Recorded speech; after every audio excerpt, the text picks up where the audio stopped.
Yang pertama, kode A untuk pasangan calon nomor urut 1.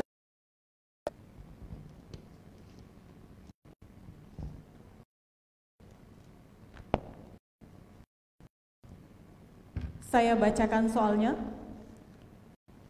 Jasa akomodasi perhotelan saat ini adalah salah satu sektor yang paling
event-event. Tentu ini juga tetap kita ikuti protokol-protokol kesehatan. Event-event ini salah satu cara, karena kita tahu bahwa Batam tentu dalam sisi destinasi memang sudah lumayan, tetapi belum banyak. Kita bisa melaksanakan berbagai event yang sekiranya menarik kedatangan orang untuk datang. Keempat, tentu kita adalah harus mengurangi beban mereka. Nah, inilah salah satu cara mengenai penghilangan ataupun diskon pajak dan retribusi dan sebagainya untuk para pelaku usaha pariwisata ini, khususnya tadi hotel. Nah, ini adalah yang kelima, promosi aktif daripada pemerintah daerah. Betul-betul kita harus bersama-sama dengan pelaku usaha pariwisata, baik transportasi, baik hotel dan sebagainya. Mari kita menggalang kekuatan, karena inilah sebetulnya yang diharapkan. Yang pertama tadi soal penanganan pencegahan, memang harus betul-betul kita disiplin, betul-betul mengikuti, kita berikan reward. Melanggar protokol, kita berikan sanksi, kita berikan surat peringatan. Ini agar betul-betul orang memang merasa yakin bahwa Batam betul-betul aman, dan kita berharap penurunan penderita COVID di Kota Batam dan penyebarannya. Terima kasih. Waktu habis. Kita lanjutkan pertanyaan pertama dari amplop kode C untuk pasangan calon nomor urut 2. Masih disegel?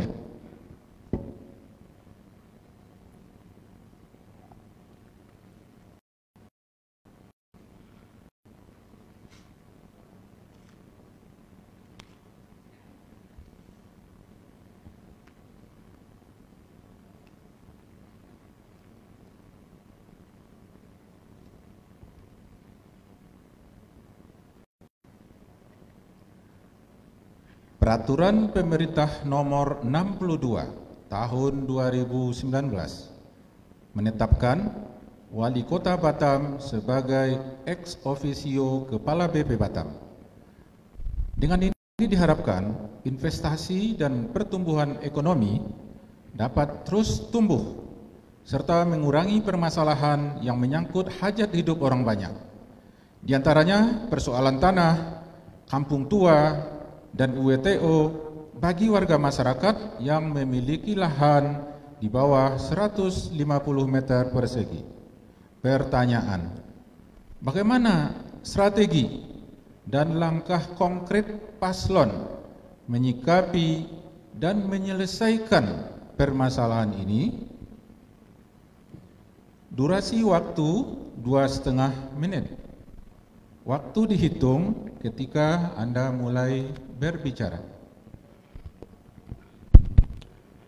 Baik, saya terima kasih. Sesuai dengan PP 62 bahwa Wali Kota adalah ex officio Kepala BP Batam. Ini baru terjadi mungkin pertama kali, dan hari ini saya sendiri juga jadi Kepala BP Batam. Banyak sekali permasalahan-permasalahan yang harus kita selesaikan, antara lain Kampung Tua ini sendiri.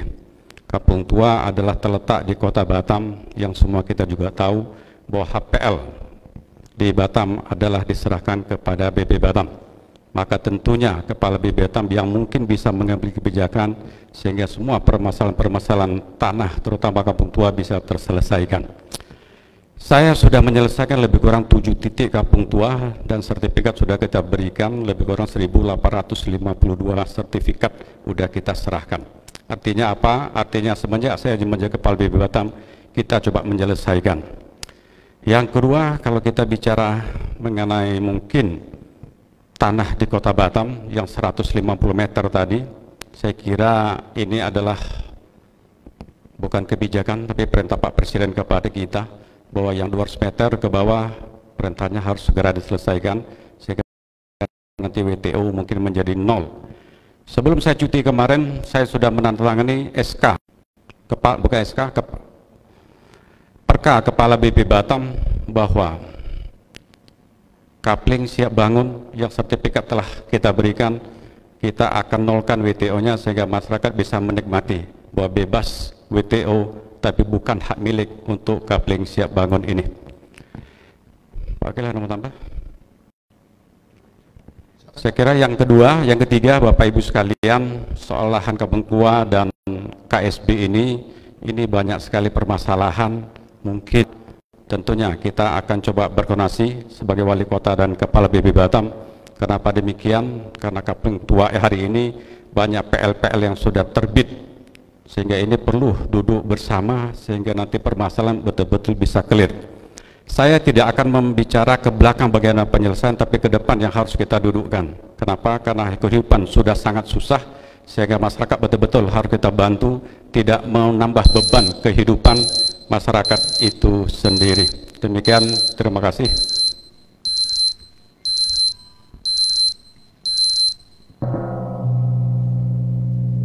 Hadirin pemirsa, pendengar dan warganet, pertanyaan kedua dari amplop kode B untuk pasangan calon nomor urut 1 masih tersegel.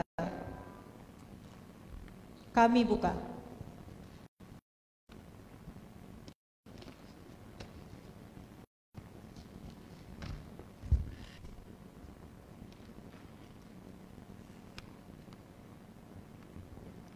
Undang-Undang Nomor 25 Tahun 2009 mengamanatkan perlu adanya standar dalam pelayanan publik.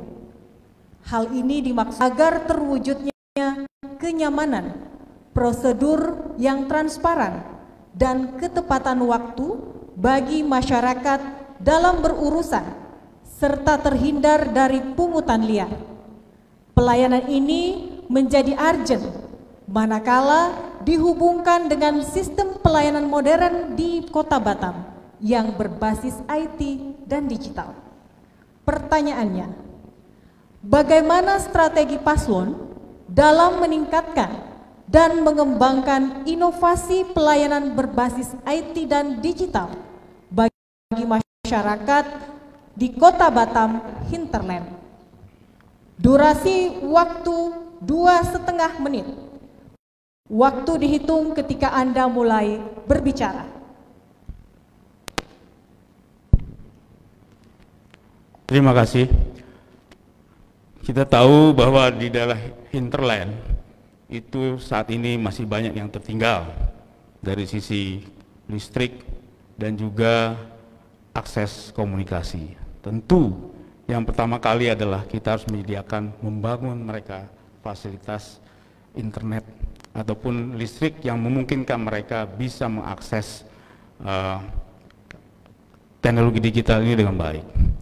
Yang kedua adalah membangun sistem pelayanan IT dari mulai harusnya adalah tingkat RT RW naik ke atas ke kelurahan dan kecamatan yang terintegrasi dengan yang ada di pusat Kota Batam. Ini akan membuka waktu, dilakukan secara bertahap, bisa dari RW, kelurahan, kemudian kepada tingkat. Yang ketiga tentu menyiapkan sistemnya, SOP-nya secara baik agar ini memang kemudian bisa terlaksana. Sarana sudah disediakan, kemudian SOP-nya sudah disediakan dengan baik. Yang keempat tentu menyiapkan SDM agar mereka mampu melayani masyarakat dengan sistem IT ini.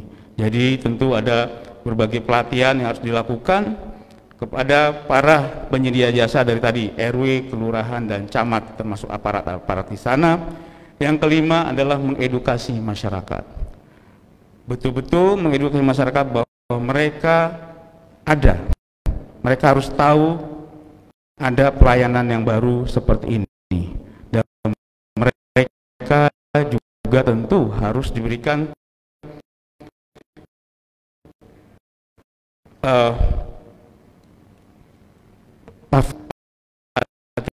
artinya dalam rangka mereka untuk melaksanakan.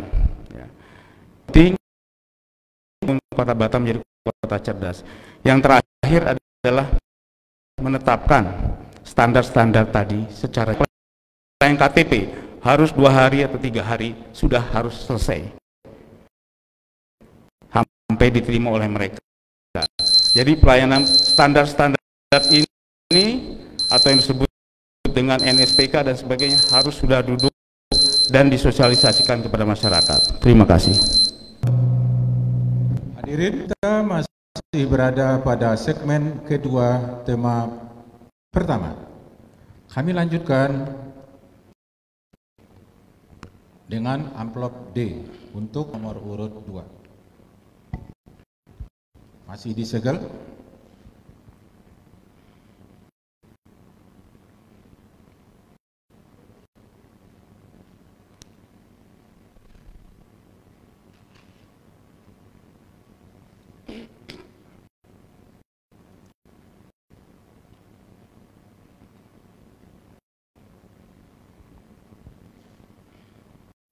Batam merupakan wilayah yang memiliki sebaran lebih dari 308 pulau.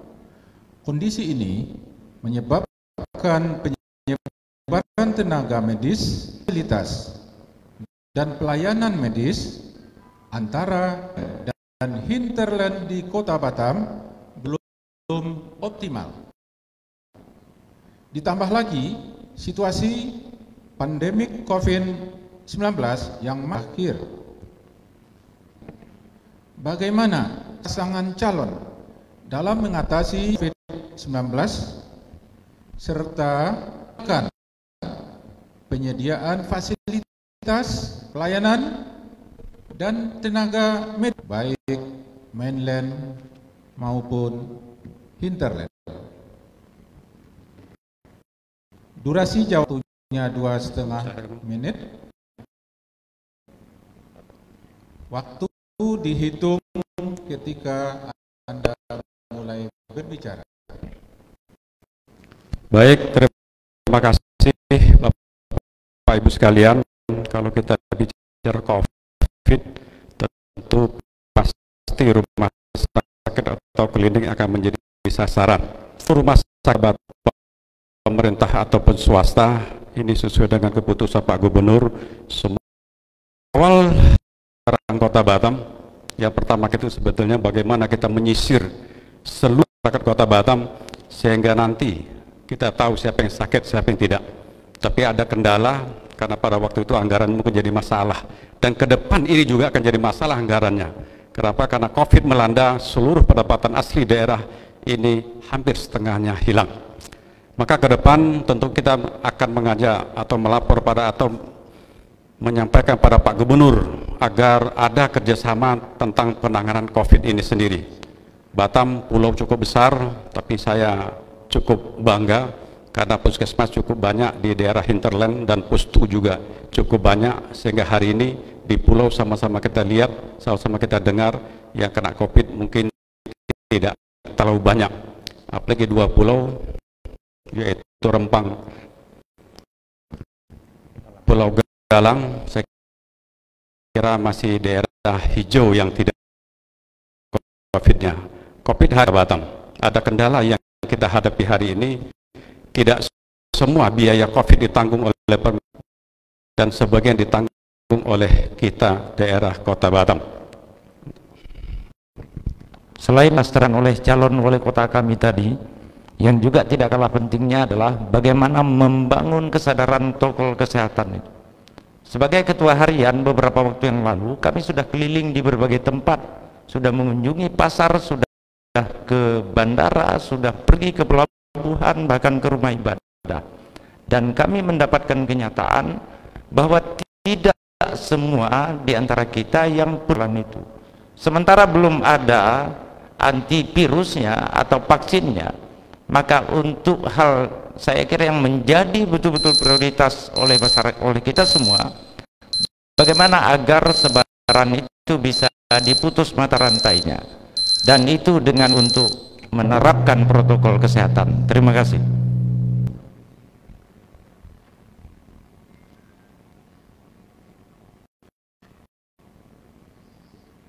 Hadirin pemirsa pendengar warganet, dengan demikian kita baru saja mengakhiri segmen kedua untuk tema pertama.